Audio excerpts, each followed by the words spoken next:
Let me then, right at the very top, go to a special newsmaker. I'm joined by the man who's really in charge of the corona health fight, the health minister of the country. Dr. Harshvardhan is joining me. I appreciate your joining us, Dr. Harshvardhan.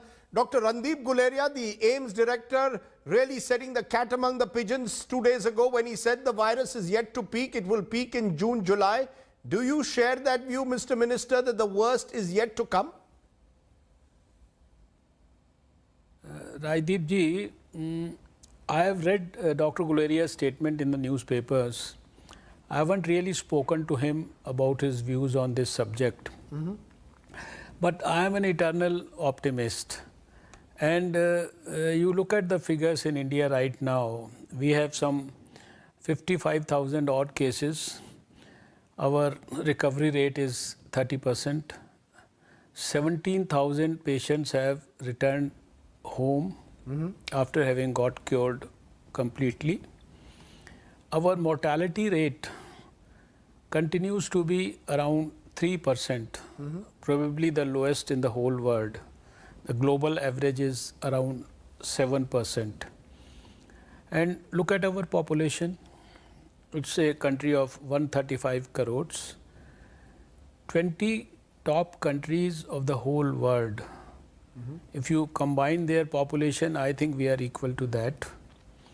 And look at the figures, their mortality rate, look at the number of cases that they are suffering from, look at the number of unfortunate deaths and the numbers of people who have succumbed there. I think we are performing so well as compared to the rest of the world. And we have had some of the best interventions, the most important of them being the historic lockdown announced by our Prime Minister. People behaved so responsibly, they showed utmost discipline, commitment, and the results are there to show everything. Mr. Minister, I'll come to the lockdown in a moment, but the fact is that in the last week in particular, there seems to be another spike in cases. The number of cases are now doubling every 11 days. There was a hope that it would double every 14, 15. What is your assessment? How has the rate of increase in the last couple of days been? And when do you really expect to see a flattening of the curve? The government of India told us a week ago it will flatten by the middle of May. Now you're saying June, July. You see, our curve is already quite steady. And during the course of the last 3.5 months, we have never seen an exponential growth in the curve. Do you remember there was one gentleman, a great scientist who was director of a very famous institute in America, an Indian. He had recently come to India. He was interviewed by many TV channels, including BBC. He had predicted that India will have about 300 million cases and about 4 to 5 million of those cases will be very critical.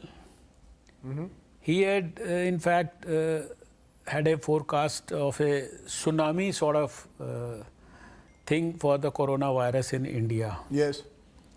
And that he had predicted for May, June. I don't think anything of that sort has happened in India. These mathematical calculations and that he also had, I think, calculated on the basis of the developments in America and UK, Sir, they are never true. Mr. Minister, the fact is the number of cases, as I maintain, are doubling in India on an average every 11 days. Let's not... I concede your point that compared to the US, you could claim that we've done much better, but so has the rest of South Asia. My question to you is, if you look at the numbers today, how effective do you then think the lockdown has been? Do you believe that the lockdown has worked? Because there are conflicting views on that. I think the lockdown has been very, very effective. The very fact that you acknowledge that our doubling rate is 11 days now, it itself gives you the answer. Before the lockdown, if I correctly remember, our doubling rate was about 3 to 4 days. And now it's ranging between 11 to 13 days, and sometimes it comes up to 10 days also. So it itself is a clear indication of the fact that lockdown has been very useful, very productive to control and manage coronavirus. And it itself is an indication of the success that we have been able to achieve in our fight against coronavirus. We have complete control of the situation in the whole country. Right now, you know, the whole country is divided into green, orange and red zones. We are very clear which are our unaffected districts. We are very clear which are our hotspots. We are very clear which are our non-hotspot districts. And we have a differential strategy for every district.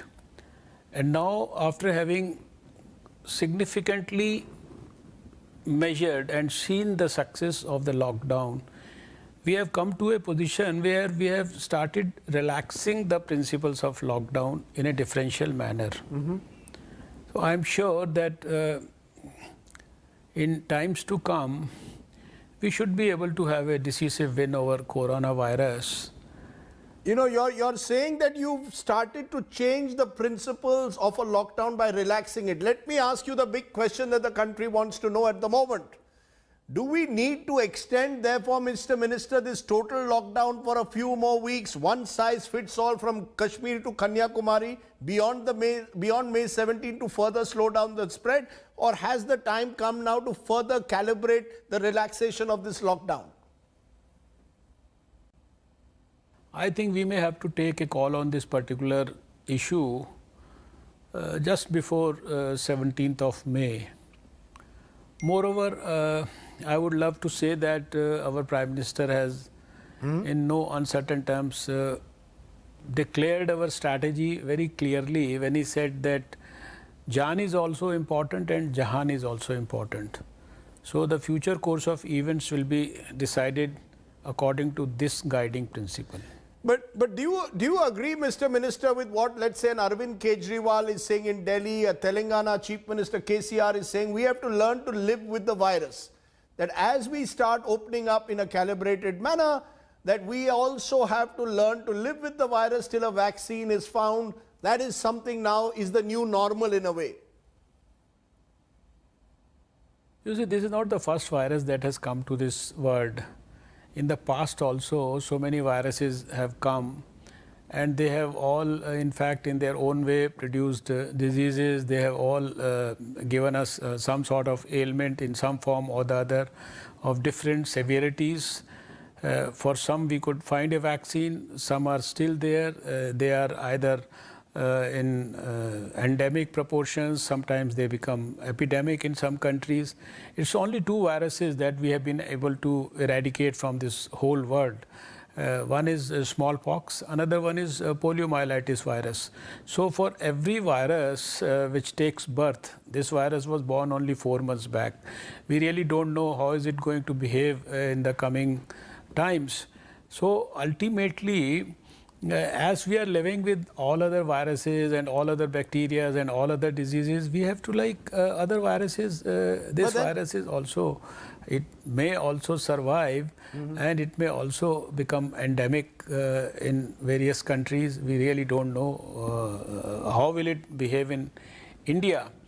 But of course, I feel that coronavirus will be remembered in future as some sort of a blessing in disguise for this whole world.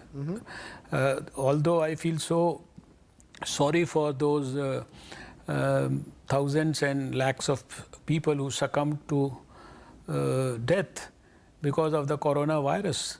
But this coronavirus has taught us many good things also. And the etiquettes and the living norms and the social distancing and the way we are supposed to behave in society, I think these all new normals that are being created, if we learn to live with them, I think it's not only going to help us in dealing with coronavirus, but it will help us in many other, disease alleviation and elimination programs. And it's going to certainly improve the health of this whole world in a big way. You know, what you've just said, Mr. Minister, is huge. This is the first time I think a major mantri in the government of India is saying it is time to live with the coronavirus. This is the new normal. It's a major shift from the stand that you've got to chase the virus. I just want to understand, because in this week there was relaxation. The government in Delhi and other places opened up liquor shops. You seem to be critical about that. Was it right or wrong when long queues were there outside several shops, no signs of social distancing in several places? Are you against that, opening up of liquor shops?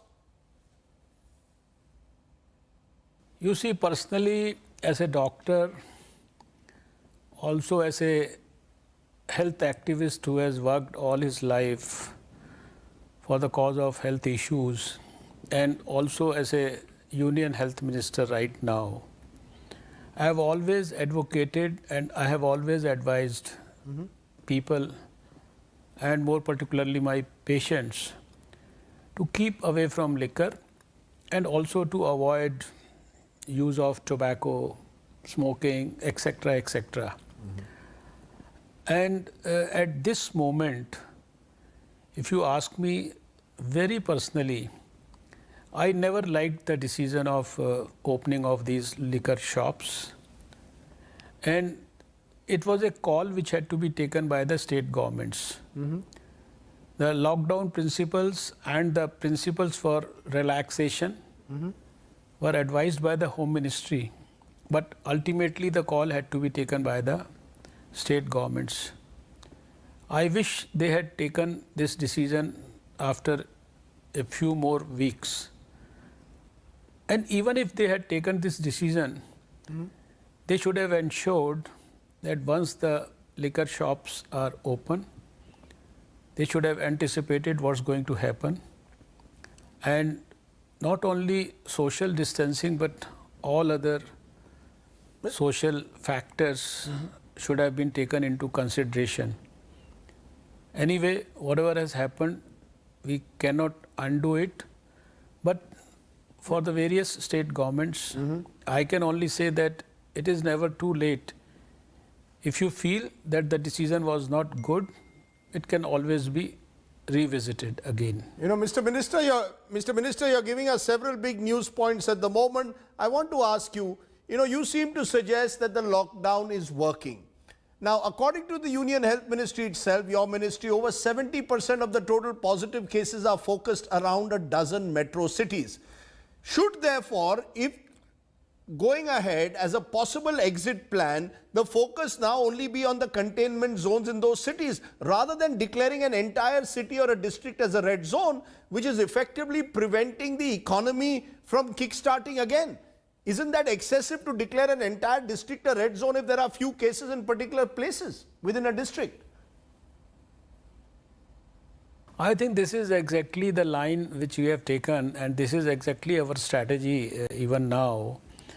Within the cities also, there are red zones, and within those zones also there are containment zones.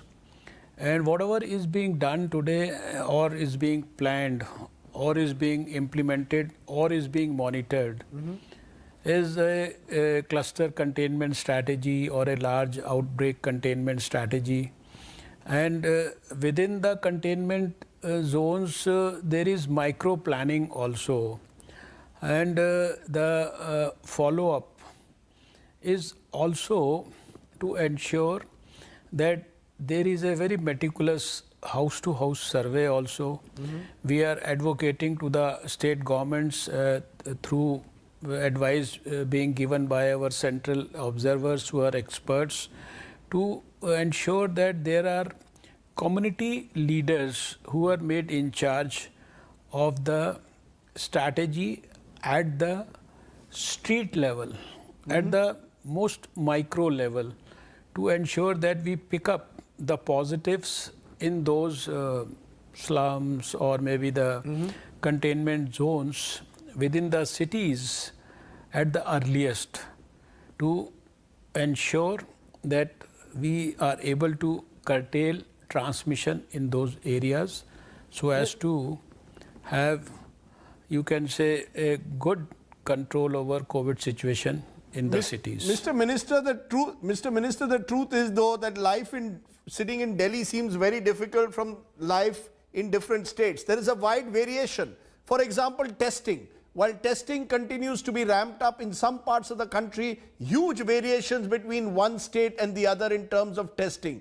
Why has it been so difficult, Mr. Minister, to have a uniform national policy on testing? Why can't you have, in some way, enforce a national policy when it comes to testing? You see, we have a very judicious testing policy. It is very, very clearly defined who needs to be tested. And this policy has been drafted by our experts from all related fields under the supervision of ICMR. All the state governments have been given regular advisories, and whatever modifications have come in the testing policy from time to time, they have been intimated to the various state governments, and they are doing testing according to those guiding principles. Some of the states may be a little more proactive about it, but as such, there is no confusion about who needs to be tested. Right now, we have even extended our testing policy for proactively searching SARI, that's severe acute respiratory illness, and influenza-like illness cases in our unaffected districts. And while we have asked states to at least search for 250 cases and then test them, there are some states which are testing 5,000, 6,000, 7,000 such patients in the districts. So that, I think, is a good sign. We are very happy about it. You know, Mr. Minister, the fact though is that there is a sharp variation, as I said, between testing in different states. There are also concerns, Mr. Minister, over facilities for our health workers who are at the front line. You know, there are complaints coming in, there are not enough PPEs. We've seen in places like Sion Hospital where the infrastructure in terms of hospital beds is struggling. Do you concede that your government in that sense was unprepared? In the month of February and March, we could have prepared better in ensuring that there were enough PPEs put in place. You see, as far as the health workers are concerned, whether they are the doctors, nurses or the paramedics, or all those who are employed in the hospitals and are serving the corona patients in some capacity or the other, they are our frontline workers. They are our real corona warriors. I think they are the people about whom the Prime Minister also said that on 22nd of March we have to, officially the whole country has to in fact felicitate them and express their good wishes and blessings for them. We are thoroughly committed to ensure that they are given the best possible protection while they are dealing with their patients. And that's why, you see, I'll just give you an example. India was a country which was not producing these PPE kits. And today, we have been able to have over 100 manufacturers in this country where we are getting a delivery of something like 3 lakh PPE kits every day, which we are distributing to the states, and to ensure that each and every corona warrior, wherever he needs, he gets a proper PPE kit, he gets a proper mask, he gets all other facilities. And right now the situation is such that many of the state governments, when we tell them that we have to send you the PPE kits, they say that we don't have place to keep them in our stores. Wait for some time. You know, Mr. Minister, the fact though is that there is a concern about the health infrastructure. It is being stretched.